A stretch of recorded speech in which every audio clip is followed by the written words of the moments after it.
Hey guys, this is Mukesh. Well, today in this video, we are going to learn these types of sentences as you can see on the screen. However, let me tell you, मेरी बहन तो लाखों में एक है, मेरी बिटिया तो लाखों में एक है, मेरी बहू तो लाखों में एक है, या उसकी बहू तो लाखों में एक है, उसके पापा तो लाखों में एक है, तुम्हारी मम्मी तो लाखों में एक है। वेल माय डियर दोस्तों, इस तरह के सेंटेंस को इंग्लिश में बोलने के लिए किस तरह का स्ट्रक्चर का यूज किया जाता है, इस्तेमाल किया जाता है। Let me tell you, structure बहुत ही आसान है।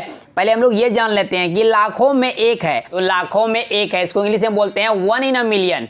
One in a million. तो सेंटेंस कैसे बनेगा? सबसे पहले सब्जेक्ट राइट करेंगे, ठीक है। सब्जेक्ट को राइट करने के बाद लगाएंगे इज या वॉज। यदि था थी रहेगा तो वॉज लगाएंगे, है रहेगा तो इज लगाएंगे, ठीक है। पास्ट में कहेंगे तो वॉज, प्रेजेंट में कहेंगे तो इज, उसके बाद लगाएंगे वन इन अ मिलियन। हमारा स्ट्रक्चर इजली से डन हो चुका है। ये सेंटेंस को बनाते हैं। तो मेरी बहन तो लाखों में एक है, मेरी बहन तो लाखों में एक है, इसको इंग्लिश में किस तरह से बोलेंगे? My sister is one in a million. My sister is one in a million. मेरी बिटिया तो लाखों में एक है, मतलब मेरी बेटी तो लाखों में एक है। कैसे बोलेंगे इंग्लिश में? My daughter is one in a million. My daughter is one in a million. Next sentence, उसकी बहू तो लाखों में एक है, उसकी बहू तो लाखों में एक है। सब्जेक्ट क्या है? सब्जेक्ट है उसकी बहू। उसकी बहू को क्या बोलेंगे? हिज डॉटर इन लॉ या हर डॉटर इन लॉ। आप दोनों में से किसी का भी यूज कर सकते हैं। कैसे? एक एग्जांपल देते समझिए। यदि कोई जेंट्स ससुर है, ससुर का क्या वो भी क्या बहू होगा लगेगा, और सास को भी बहू लगेगी। यदि सास के तरह से बोल रहे हैं उसकी बहू तो जगह हर डॉटर इन लॉ। यदि ससुर को बोल रहे हैं उसकी बहू तो हिज डॉटर इन लॉ। उसके बाद क्या लगाएंगे? इज। उसके बाद one in a million. Well हमारा सेंटेंस क्या बना? Her daughter in law is one in a million या his daughter in law is one in a million. आइए नेक्स्ट सेंटेंस को बनाते हैं। उसके पापा तो लाखों में एक है। How can you say this sentence in English? Her father is one in a million या his father is one in a million. Next sentence, तुम्हारी मम्मी तो लाखों में एक है। Your mother is one in a million या your mom is one in a million. Well friends, I hope you like it. आपको ये video कैसी लगी? यदि अच्छी लगी तो एक लाइक कर दीजिए, साथ ही साथ मेरे चैनल को सब्सक्राइब कर ले, सो दैट मैं जितने भी एडवांस स्ट्रक्चर का वीडियो लेक्चर बना रहा हूँ आपको टाइम पर मिलती रहे और आप उसके बारे में आपको नॉलेज मिल सके। Thanks for watching video friends, और शेयर करना मत भूलिएगा और कमेंट भी कीजिए।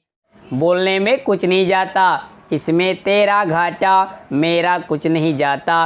किस करने में क्या जाता, उसका सब कुछ जाता। तुम्हें मुझे बाहों में भरने में क्या जाता, हंसने में क्या जाता। Hey guys, this is Mukesh. Well आज के वीडियो में लोग इसी तरह के सेंटेंस को सीखने वाले हैं। इसको इंग्लिश में बोलने के लिए किस तरह के स्ट्रक्चर का इस्तेमाल किया जाता है, यूज किया जाता है। लेट मी टेल यू, कुछ नहीं करना होगा। What goes to, what goes to, ये वाला स्ट्रक्चर आपको यूज करना होगा। और एक स्ट्रक्चर है, पहले इसको देख लेते हैं। व्हाट गोज टू का मतलब होता है इसमें क्या जाता, मतलब जैसे कि बोलने में क्या जाता। एग्जांपल लेते हैं, बोलने में क्या जाता।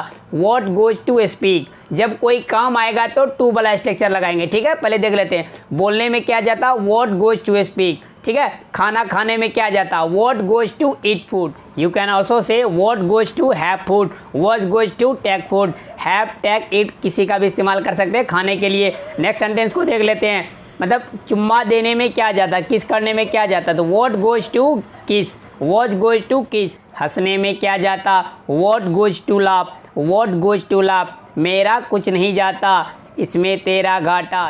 वेल माय डियर दोस्तों, जब सेंटेंस में मेरा, तुम्हारा, उसका, हमारा, अगर ये सारे प्रोनाउन आ जाए तो क्या करेंगे? ये वाला स्ट्रक्चर का यूज करेंगे। जैसे व्हाट गोज ऑफ, यहाँ पर गोज के साथ ऑफ लगाएंगे, टू नहीं। टू जहाँ पर इस्तेमाल करेंगे जहाँ पर वर्ब आएगा, ठीक है। तो यहाँ पर क्या मतलब वर्ब भी आए ऐसा मतलब नहीं, वहाँ पर वहीं पर खत्म। जैसे कि देखने में क्या जाता, सेंटेंस वहीं खत्म हो गया, what goes to see. But इस सेंटेंस में क्या, मेरा देखने में क्या जाता या उसका देखने में क्या जाता, जब प्रोनाउन आ जाए, ठीक है, तो यहाँ पर व्हाट गोज ऑफ का यूज करेंगे। Got it? तो व्हाट गोज ऑफ का यूज करके जो भी सेंटेंस का अदर पार्ट रहेगा उसको राइट कर देंगे, जिस तरह से मेरा कुछ नहीं जाता, nothing goes of me, nothing goes of me. आइए हम लोग उसका सब कुछ जाता, everything goes off him, everything goes off him. आइए एक सेंटेंस और लेते हैं, तुम्हें मुझे अपने बाहों में भरने में क्या जाता, what goes of you to hold me in your arm, what goes of you to hold me in your arm.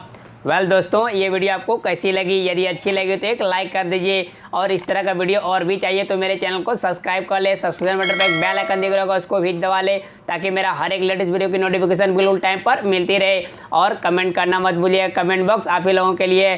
किसी भी इंग्लिश को हिंदी का इंग्लिश नहीं बन रहा है तो राइट कीजिए कमेंट बॉक्स में, मैं जल्दी उस पर वीडियो बना के लाऊंगा। Thanks for watching video friend.